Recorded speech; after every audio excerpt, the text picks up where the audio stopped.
RM Sotheby's is the world's largest collector car auction house by total sales. They are the preeminent market maker of high-quality collector cars and collections, regardless of size or complexity. By working in partnership with the Sotheby's team and its network of 80 offices in 40 countries, RM Sotheby's has established the largest client network of any collector car auction house in the world. Join the RM Sotheby's family by connecting with one of their car specialists at rmsotheby's.com or contact me directly at gstanley@rmsotheby's.com. LLC TLC is here to save you money on all of your vehicle purchases. LLC TLC will permanently register your classic cars in Montana to avoid any annual renewal fees. As your registered agent, they will handle everything for you so you never have to step foot in Montana. And as a listener of this podcast, LLC TLC is offering 30% off your entire package. Simply go to llctlc.com/classic or mention this podcast when you contact LLC TLC directly. All right, for this podcast episode, I'm taking some fun reading material I found in the AACA Museum in Hershey, Pennsylvania a couple months ago. I just think it's so funny just to see how much, or the narrative as far as automobiles has changed so much, at least in the last 100 years. So this is going to be a fun and interesting one. I basically took books pre-1920-ish, 1925, and I found some interesting, I don't want to say articles, but paragraphs, some interesting writings from the period about early motoring I thought would be fun to share. So if you're watching on YouTube, you'll see a bunch of cool pre-war brass era cars flow through on the screen there. But yeah, like always, I appreciate you listening, watching. Please subscribe via your favorite podcast provider or on YouTube. And now let's kick this off here. The hilarious narratives from the early days of motoring. So this first one is from a book called Keeping Up with Your Motor Car by A. Frederick Collins. Now on inside it says, written so that he who reads may care for the car owner to whom money is an object.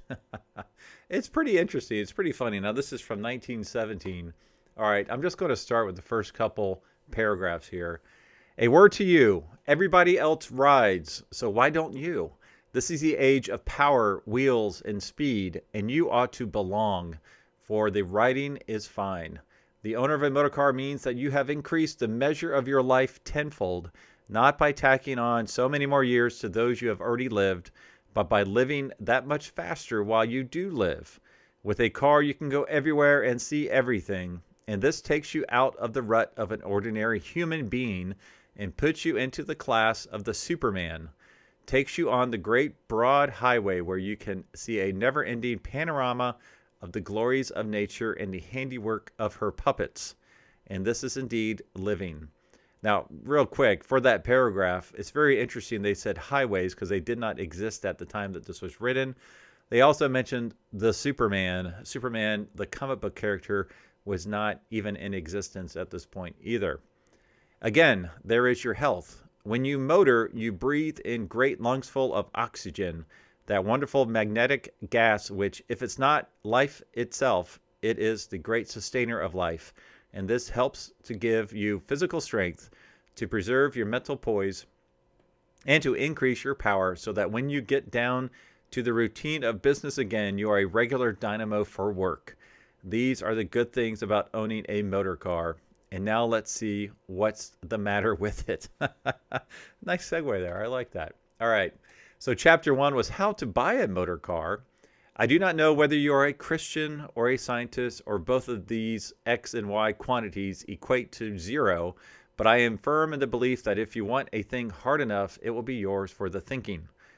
It is a trite saying that where there's a will, there's a way.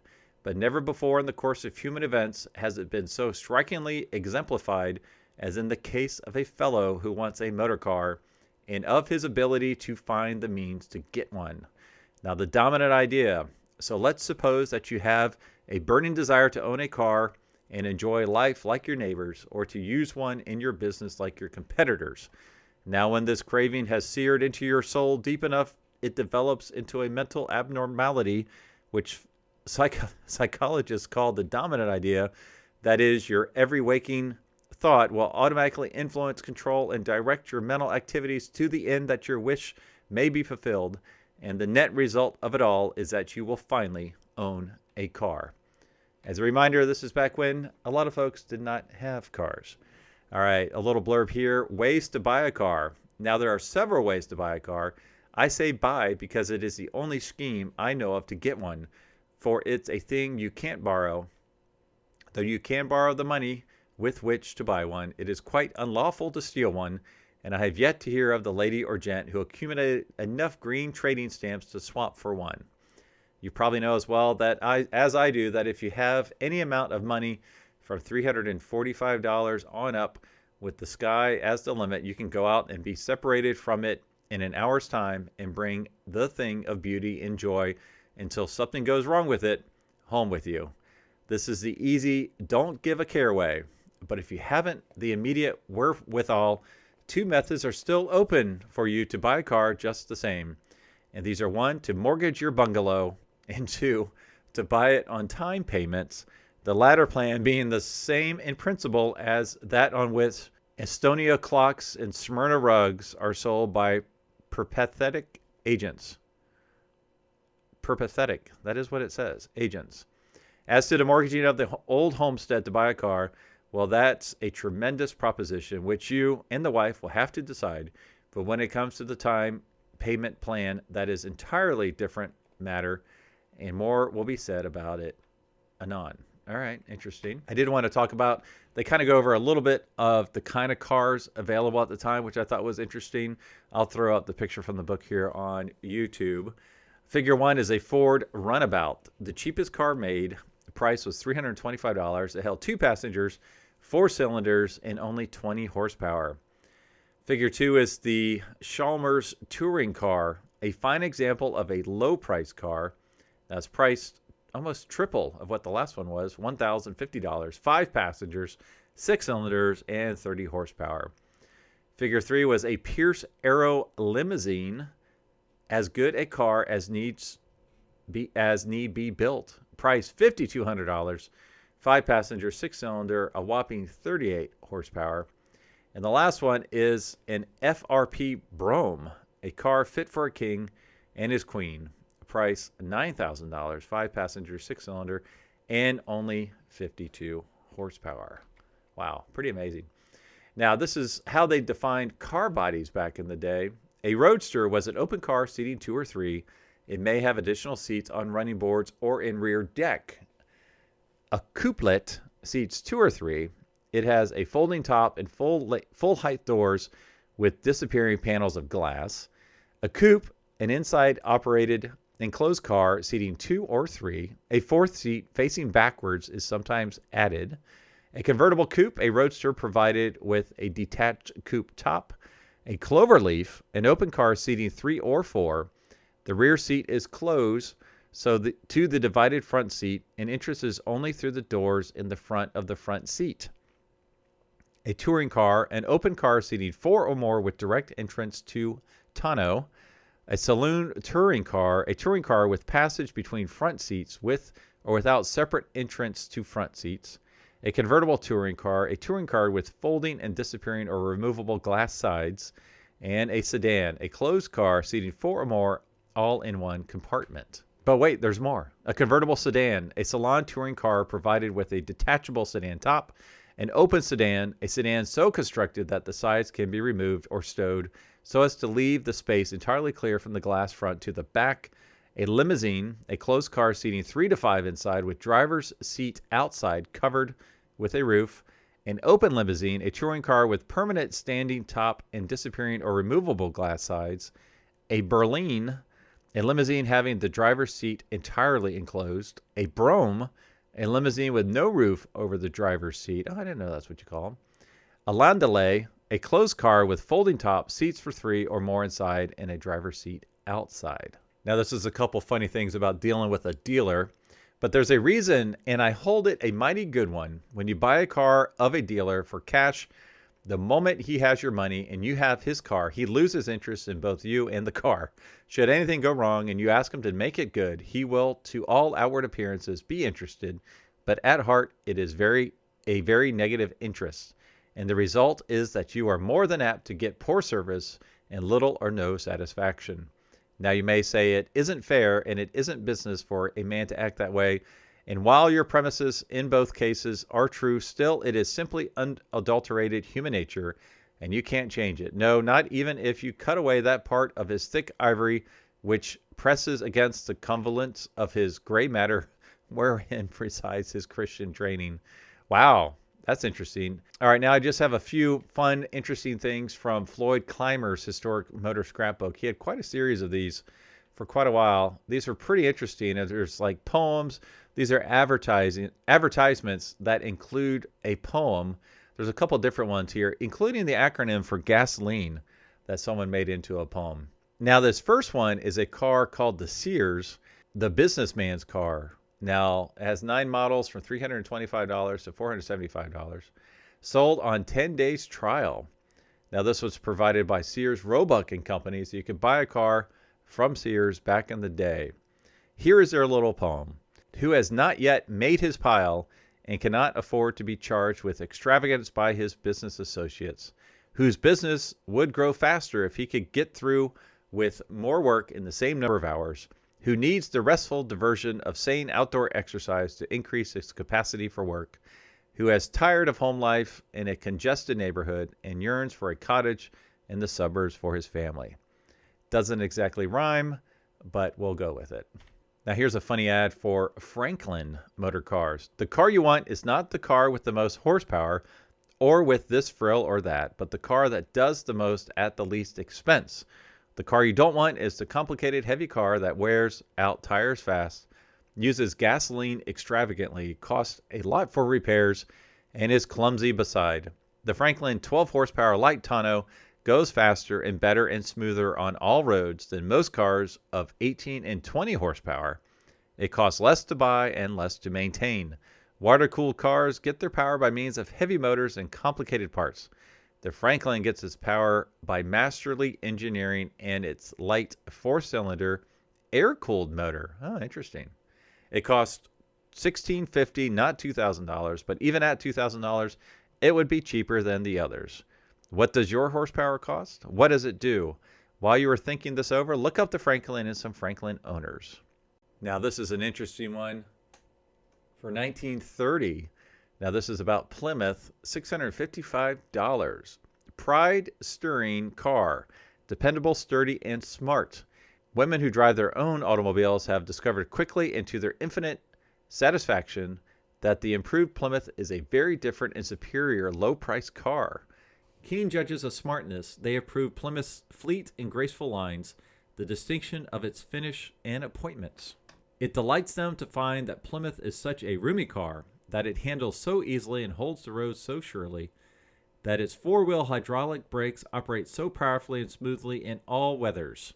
Women especially appreciate, too, the unfailing reliability of Plymouth, its immunity to squeaks and rattles, its freedom from frequent attention and adjustments, its sparse use of gasoline and oil, its ability to spend more time on the road and less in the service station.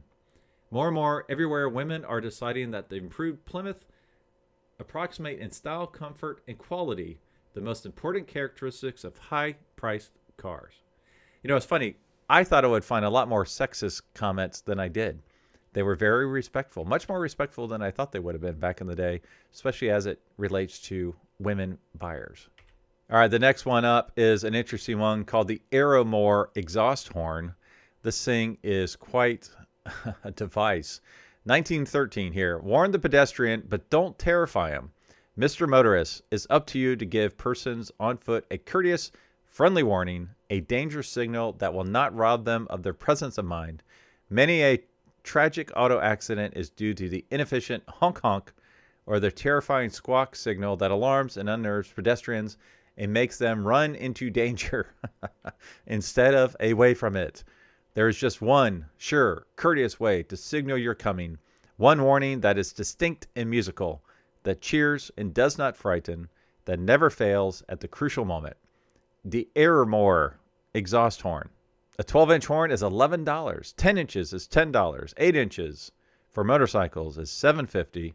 Out of Chicago, Illinois, I really wish I could hear one right now. All right, the next one I did want to highlight. I thought this was hilarious. There is a gasoline acronym that they did in this trade journal, which has a cartoon and all sorts of stuff. Pretty funny. So I will, it doesn't really rhyme. I don't think, well, actually, no, it does a little bit. So here we go. G is for go. Just keep going. Never stopping for a rest. A is for all the day I keep on dodging. Bill collectors with a zest. S, summer clothes we wore all winter. Now 'tis spring and they're nearly through.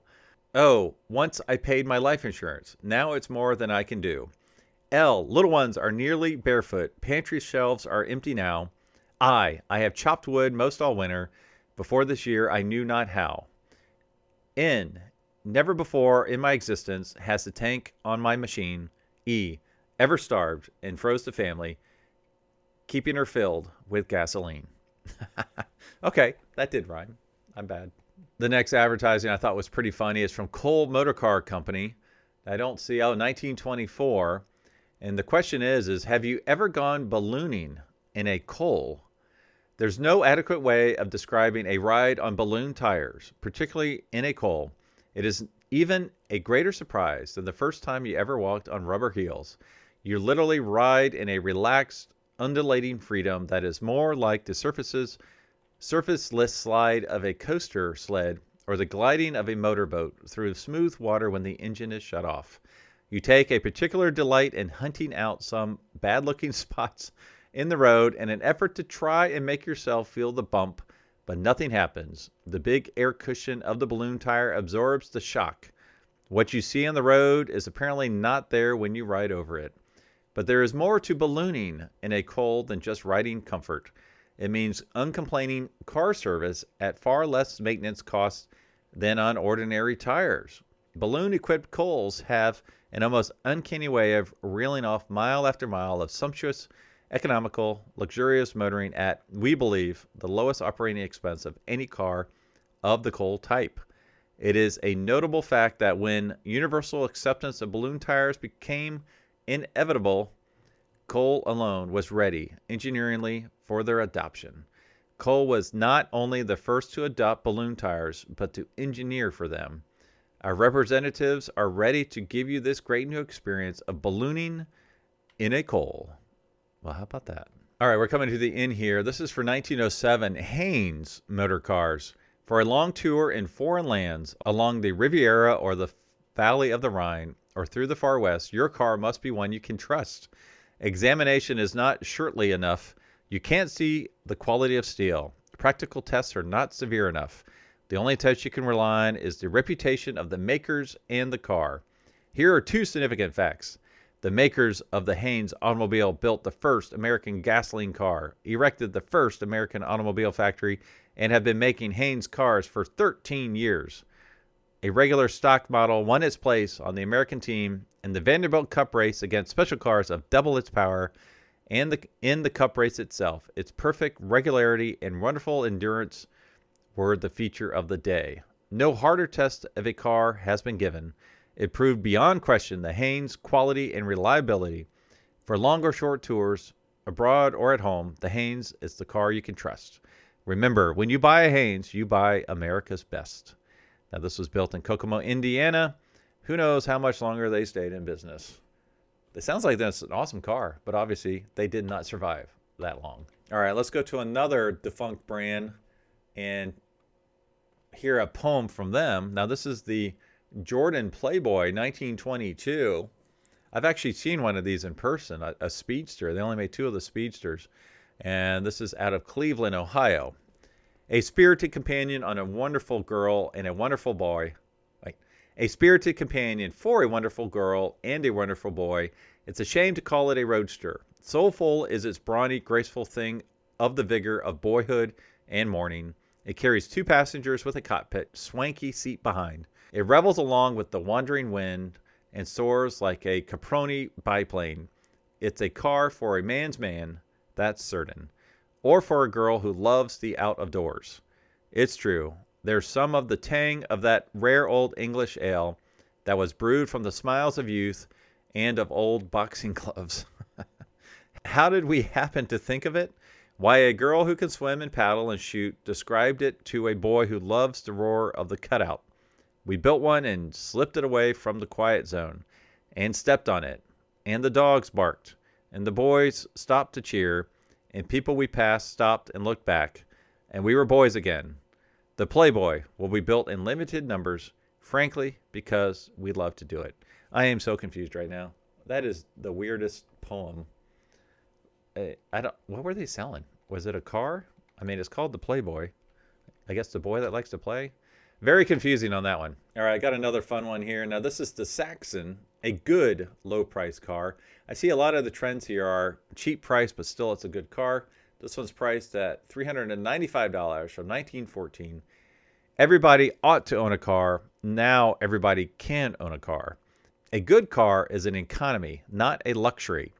It means savings to the businessman, ease in getting about, promptness in making appointments. It means health for himself, his wife, and his children, health and outdoor recreation. It increases efficiency. Everybody ought to own a car. Now everybody can own a car, a good car. For the Saxon is a high-grade, well-designed, carefully built automobile with 4-cylinder motor, left-hand drive, center control, and standard features throughout, produced by an experienced organization, sound financially, and in business to stay. Now, as a reminder, they went out of business. I don't know when or where, but when's the last time you've heard of a Saxon or even seen one at a car show? Crazy. Now, this is funny. They have a mail-in coupon offer for the Saxon. Mail-in coupon for free demonstration. Prove the Saxon by writing in it. Sign your name on the coupon and mail it in now. We will direct you to the Saxon dealer in your locality and send you free a booklet telling the story of this great achievement in the science of motor car development. Also, author Brisbane's editorial on automobiling. Accepting our demonstration offer obliges you in no way, costs nothing. If you wish in the booklet without demonstration, indicate it on the coupon. But find out more about the Saxon now. Now, they were based in Detroit, Michigan. How about that? All right. Well, that's it for a little look back into the history of motoring. As always, thanks for watching. Thanks for subscribing. Please subscribe if you're new to this YouTube channel. And if you would like to be on my email newsletter, please shoot me a note, greg@thecollectedcarpodcast.com. As always, I will talk to all of you next Thursday.